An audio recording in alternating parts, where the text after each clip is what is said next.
İmam Sadiq əleyhissalamdan soruşdular ki, nə üçün Quran köhnəlmir?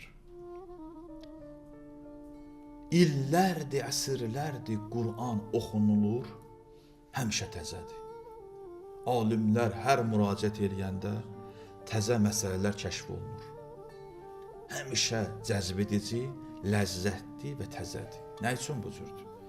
Məsələn, bir adam fərzən mömindir, Quran əhlidir, 70 ildir, 60 ildir Quranla ünsiyyəti var, Quran oxuyur, həmişə də ləzzət alır. Nə üçün bu cürdür? Bir kitabı bir dəfə, iki dəfə oxuyarsan, artıq insan oxumaq istəməz.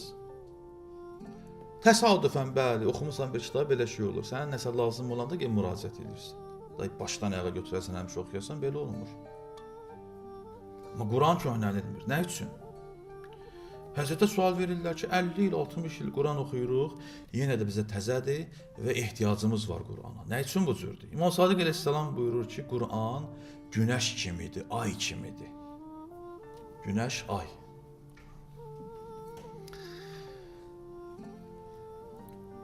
Bir adam 50 il, 60 il yaşayır, hər gün günəşin doğmağını görür, ay görür.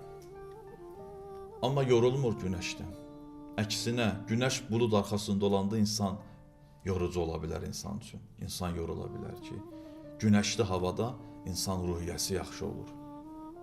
Nə üçün bu cürdür?